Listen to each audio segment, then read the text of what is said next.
Educación Financiera BBVA presenta.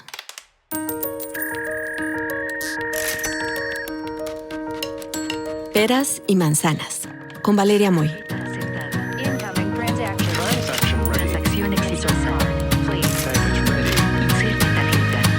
El podcast donde la economía cuenta.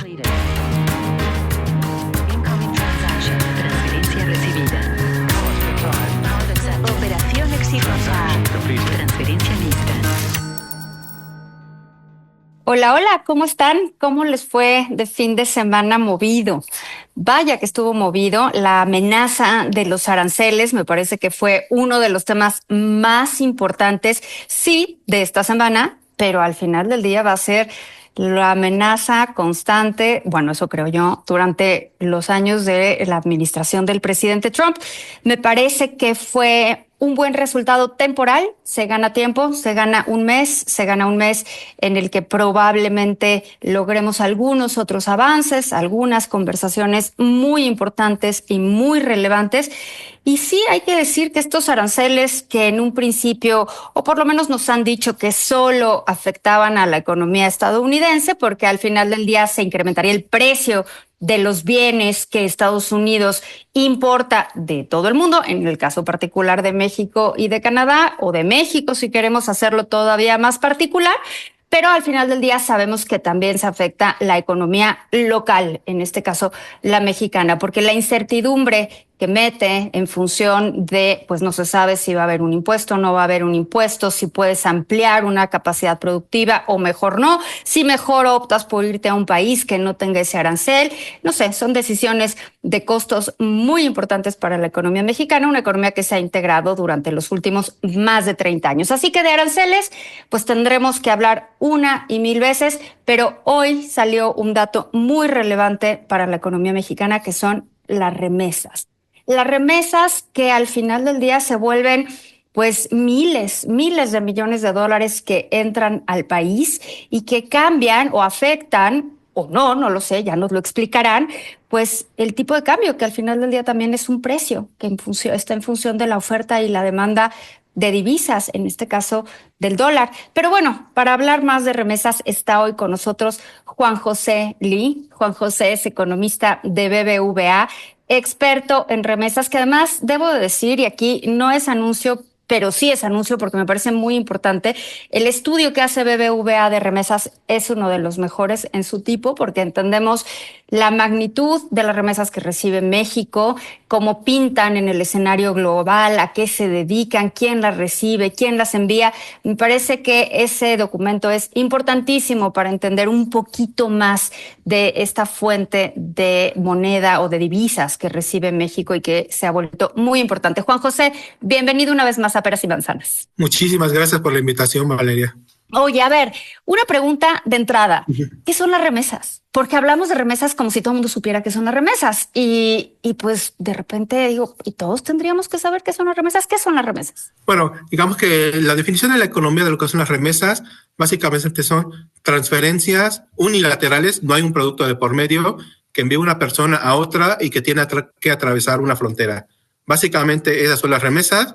Yo creo que 99% de todas las remesas en el mundo son dinero, pero obviamente pensando en países conexos, luego hay remesas en especie, ¿no? Tradicionalmente ya ves que antes enviaban tenis, grabadoras, dejaban un auto, entonces también se consideran remesas, pero actualmente yo creo que más del 99% de las remesas es mandar dinero a sus familiares en sus países de origen.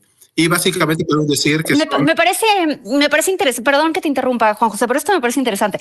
¿Cómo si alguien le manda unos tenis a su familiar en México, cómo cuenta como remesa? O sea, ¿quién hace esa contabilidad? Bueno, antes lo hacía el Banco de México, creo que hasta 2015, hasta que dijeron, no, pues lo tiene que hacer el INEGI. Entonces, el INEGI lo levanta, básicamente es una encuesta que hacen en la frontera cuando las personas se internan y les preguntan cuánto dinero van a dejar o qué productos van a dejar, y con eso hacen una estimación de lo que llega. En México, el último dato es alrededor de 0.7%, pero no es un monto pequeño, casi más de 480 millones de dólares se envían de remesas en especie. o en efectivo. Bueno, ahora sí, perdón, te interrumpí. Las remesas, venga. Entonces, tenemos el dato de remesas. Cuéntanos más. Bueno, pues lo más importante que hay que considerar es que las remesas son producto de personas migrantes que generalmente no tienen oportunidad en sus países de origen y tienen que emigrar a países más desarrollados. En ese sentido, más del 80% de las remesas en el mundo van de países desarrollados a países en vías de desarrollo, y México no es la excepción. Puedo decir que casi la gran totalidad de las remesas de México provienen de Estados Unidos, más del 97%. Otro pequeño porcentaje viene de España y Canadá, pero son muy pequeños. Pero básicamente son remesas que vienen de países más desarrollados hacia la economía de México, que es de ingreso medio. A ver, y antes de entrar en el dato y que ya podamos hablar de lo que recibió México de remesas el año pasado, ¿cómo pinta México a nivel mundial? Porque, o sea, esto no es un fenómeno únicamente de Estados Unidos a México ni de Estados Unidos a otros países. Es un fenómeno global. ¿Quién manda más remesas en el mundo y a dónde las manda? Sí, lo primero que hay que tomar en cuenta es que para que haya remesas debe haber un volumen muy importante de migrantes que se fue a otro país y que ya consiguieron empleo o ya tienen fuentes de ingreso y ya pueden mandar remesas a sus países de origen. En ese sentido, los países que más reciben remesas generalmente son los países que más tienen migrantes en el mundo. Entonces, el primer lugar que más recibe remesas es la India, con más de 100,000 millones de dólares. México está en segundo lugar, con cerca de 65,000 millones de dólares. Superamos a China hace como 4 años. China alrededor en tercer lugar, como en unos 55,000 millones de dólares. Y luego vienen otros países como Egipto, Francia, Filipinas, etcétera. Oye, pero el monto que mencionas es impresionante. O sea, la India recibe alrededor de 100,000, números redondos. Yo sé que habrá detalles y habrá numeritos por ahí que hay que ajustar, pero la economía mexicana es 65,000. O sea, no es tantísima la diferencia si ajustamos por tamaño, ¿no? No, de hecho, sí es mucho. Y hay que considerar que es un contexto diferente. Gran parte de la gente de la India que emigra va hacia los países árabes, principalmente Emiratos Árabes Unidos, Arabia Saudita, todos esos países, Kuwait, principalmente el sector de la construcción, y por eso no depende tanto de las remesas de México. Al contrario, nosotros dependemos 97% de las remesas, y otro país de la región, Guatemala, es el noveno país que más recibe remesas, pese a su tamaño, porque tiene un volumen muy importante de migrantes en Estados Unidos, ¿no? Bueno, ahora sí, Juan José, cuéntanos cuál fue el dato de recepción de remesas durante diciembre y luego nos vamos a todo el año. Sí, bueno, yo quisiera empezar mejor con lo positivo. Lo de todo pero no tiene nada que ver con positivo o negativo, o sea, nada más es cuánto se recibió. Hay cosas como tú positivas. quieras. Lo positivo, las remesas alcanzaron un máximo histórico, 64,700 millones de dólares en 2024. Es muchísimo dinero, cerca de 3.5% del Producto Interno Bruto. Somos el segundo país que más recibe remesas en el mundo, y para algunos estados en México las remesas representan más que su presupuesto estatal, ¿no? Por ejemplo, en Michoacán las remesas equivalen casi al mismo volumen de todo el presupuesto estatal que puede ejercer, ¿no? Ya llevamos 11 años consecutivos creciendo, 11 años consecutivos rompiendo el récord, y aunque crecimos a una menor tasa, 2.3%, es probable que este año podamos romper nuevamente el récord, pese a las adversidades que se ven para 2025. Ahora, tú dices que es empezar con lo positivo, ¿no? Y está muy bien, tú lo ves desde la perspectiva de entrada. Benditas remesas, Juan José. Pero a ver, Bendita. 64,000, casi 65,000 millones de dólares se recibió en remesas. Ahora, ¿a dónde se van? ¿A qué estados se van? Los estados que reciben más remesas son los que más han expulsado migrantes a Estados Unidos, y eso es muy claro cuando vemos como que la cifra, ¿no? En 2024, los estados que más recibieron remesas, incluso yo te puedo decir de los últimos 30 años, eso, Michoacán, Guanajuato y Jalisco. Cada uno de esos estados ha recibido alrededor de 5,500 millones de dólares el año pasado, lo cual es un monto muy importante, y sin duda en este año y en los siguientes continuarán siendo los estados que más reciben remesas. Otros estados de importancia son la Ciudad de México, el Estado de México, Puebla, Oaxaca, Guerrero, Chiapas incluso, que también reciben montos importantes de remesas, pero esos 3 estados de la región del Bajío son y serán los que más reciben remesas, dado que fueron y son actualmente también los que más expulsan migrantes a Estados Unidos. Ahora, cuando me das estos datos, pienso en la cifra de inversión extranjera directa, que todavía no tenemos el dato final de 2024, y que estará, no lo sabemos con certeza, pero alrededor de 37,000, 38,000 millones de dólares. Y entonces ves el dato de remesas y dices, qué barbaridad, sí es mucho más lo que estamos recibiendo en remesas que lo que estamos recibiendo de inversión extranjera directa. Pero ese no es el tema. La pregunta que te quiero hacer es, ¿en qué se usa? Porque cuando hablamos de inversión extranjera directa, siempre hablamos como de un gran efecto positivo para la economía y entonces van a crecer estos estados y entonces las externalidades positivas. Pero pues estamos recibiendo, ¿sabes? 25,000, 30,000 millones de dólares más en remesas. Y la pregunta es, ¿y a qué se van? ¿Se van solo a consumo? ¿Se van a inversión? ¿A qué lo destina la gente que la recibe? Sí, las remesas son como cualquier otro salario, como el que tú y yo recibimos. Entonces, gran parte de las remesas se van a gasto corriente. Básicamente, alimentación, vestido, vivienda. Un tercer rubro muy importante es el pago de la deuda, porque la gente para emigrar a Estados Unidos tuvo que endeudarse a ellos y a su familia. Y lo que nosotros hemos estimado es que entre el 5 y 7% se va a inversión productiva, que es básicamente poner un negocio, comprar un terreno o algún bien inmueble, ¿no?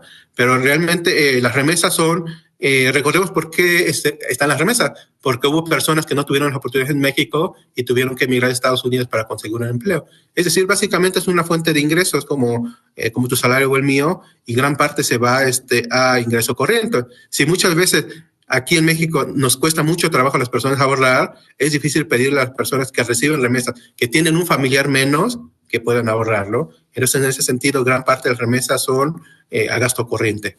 Ahora, tú me decías que este era el dato positivo, ¿no? O la forma, porque al final del día el dato es el dato. Entonces, tú nada más, este es el vaso medio lleno. ¿Cuál es el vaso medio vacío? Sí, llegamos a un récord histórico en 2020. Hay que considerar el contexto. En 2020 crecimos a un 12%, 2021 27%, pero año con año hemos seguido creciendo para una tasa menor. En 2022 fue alrededor del 12%, 2023 7%, y llegamos a 2024 que es 2.3%. Si uno sigue la tendencia, claramente puede ver que en los últimos 5 años hubo un crecimiento muy importante del volumen de migrantes mexicanos de Estados Unidos. Tú recordás que en 2021 hubo una crisis por esta, digamos, escasez relativa de la mano de obra en Estados Unidos, entonces, que no se pudo cubrir con mano de obra local, pero $17, $20 la hora, a lo mejor para un local no les importa mucho, pero para un migrante es muchísimo dinero.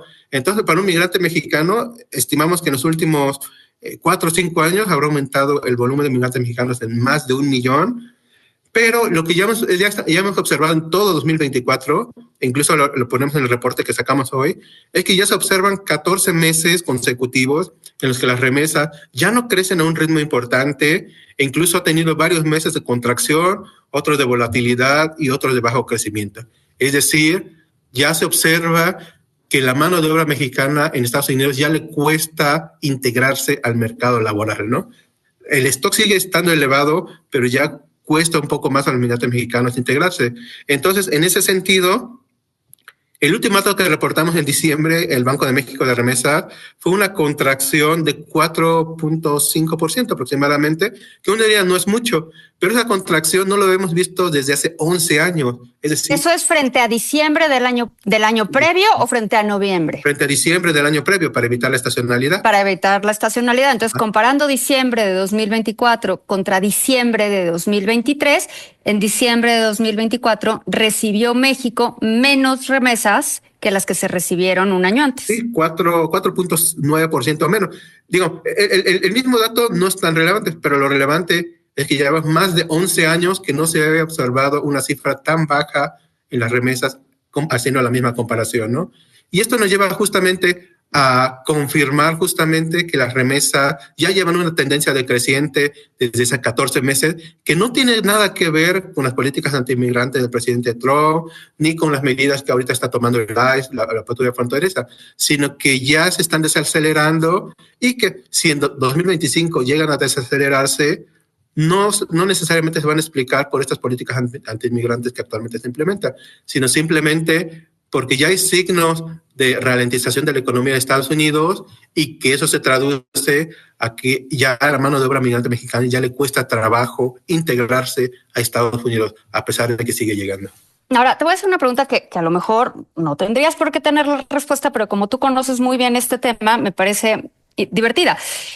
El tipo de cambio durante el año pasado estuvo, no sé el promedio, pero estuvo cotizando días por debajo de los 17 pesos por dólar, días alrededor de 17 y medio, yo creo que gran parte del año. Y luego, pues, se fue ya un poquito más arriba y estuvo rozando los 20 hacia finales del año. Ahora, la pregunta es, las remesas se miden en dólares. Dado que los migrantes al final del día reciben pesos, porque los reciben a través de transferencias y siempre hay un tipo de cambio, pregunta, ¿no estarán los mexicanos en el exterior diciendo, pues mando menos remesas porque al final del día le están dando más pesos a mi familiar? ¿O no tiene nada que ver en lo que las familias o las personas en Estados Unidos envían a sus parientes en México? Uno podría pensar en esto que mandan un monto constante en pesos, pero es al revés.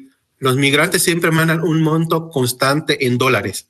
Es decir, no importa tanto el nivel del tipo de cambio, ellos pues ganan lo que pueden ganar en dólares y mandan un porcentaje que generalmente es lo que les queda a sus familiares aquí en México. El caso curioso que ocurre es que cuando, como tú dices, cuando valen más los dólares, cuando está más despreciado el peso, es cuando en términos reales los hogares en México reciben más remesas en términos reales. Y obviamente en 2024 los hogares de México recibieron mucho más remesas en términos reales que en años previos, ¿no? Ahora, otro fenómeno que ocurre y que explica, a nuestro parecer, por qué las remesas no cayeron en 2024, son por los fuertes incrementos del tipo de cambio observados en 2024. En 2024 habrán habido 2 o 3 episodios en el que de un mes a otro las remesas, el tipo de cambio se depreció en más de 6-7%.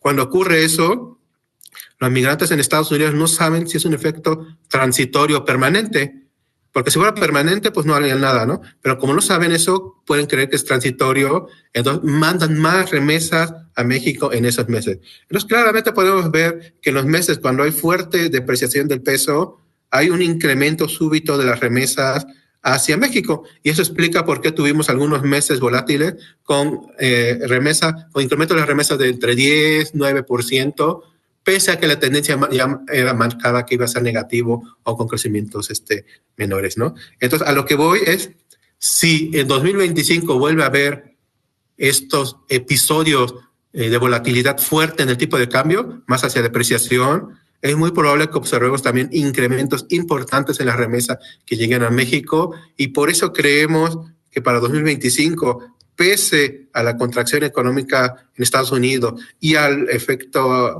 y a las políticas antiinmigrantes del presidente de Trump, pueden seguir creciendo las remesas. Nuestro pronóstico de alrededor del 3% para 2025, explicado principalmente por la volatilidad del tipo de cambio. O sea, a pesar de que el ritmo se ralentizó en 2024, ¿esperas que se recupere un poquito en este 2025? Sí, por la volatilidad del tipo de cambio, ¿no? Digo, realmente en México estaríamos muy contentos que el tipo de cambio estuviera pues en el nivel que está, un poco más bajo, ¿no? Pero no funciona así en los hogares de los remesas. Oye, depende de qué lado estés, ¿no? Depende de qué lado estés, exacto. O de los exportadores o los importadores, ¿no? Exacto, a eso me refiero, justo a eso me refiero. A los que reciben remesas, claramente, mientras más depreciado está el peso, ellos reciben mucho más remesas, ¿no? Ellos funcionan al revés que la economía de México. Bueno, Juan José, me parece que nos dejas claro algo muy importante, esta cifra que se ha usado muchísimo, que es bien importante entender, es bien importante porque al final del día se vuelve una fuente importante de divisa, de dólares para el país. Yo sé, hay otras muchas, entre ellas el comercio propiamente, pero las remesas juegan un papel muy importante y creo que van a jugar un papel muy importante en estas relaciones comerciales, pero políticas, pero diplomáticas, pero migratorias, pero un poco todo mezclado este 2025. Ujú. Quiero grabar otro episodio en otro momento, Juan José, donde nos expliques el perfil de las personas que envían las remesas, porque en algún momento lo leí en el reporte que hace BBVA y es bien interesante entender quién manda las remesas y cómo va cambiando el perfil de los migrantes a lo largo del tiempo. Pero para eso vamos a dejar otro peras y manzanas. Juan José, muchísimas gracias como siempre. Gracias por estar. Muchísimas gracias por la invitación, Valeria. Gracias por estar en Peras y Manzanas. Y ojo, esta semana hay mucha información sobre los aranceles, o bueno, habrá mucha información sobre los aranceles, no únicamente los aranceles entre Estados Unidos, México, Canadá, también los aranceles China, Estados Unidos, China, México, Ecuador, México. Creo que el tema arancelario se va a volver cada vez más importante, o no, o a lo mejor se desactiva y ya tendremos otras cosas de qué hablar. Vamos a tener también datos de inversión, de consumo y obviamente la decisión de política monetaria, que es muy importante para entender cómo se van a comportar otras variables económicas. Muchísimas gracias por escucharnos. Nos escuchamos pronto. Educación Financiera BBVA presentó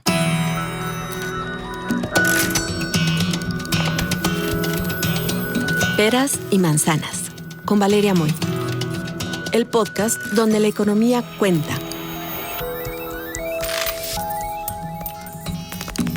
Escucha este y todos nuestros podcasts en asícomosuena.mx, Spotify, Google y Apple Podcasts.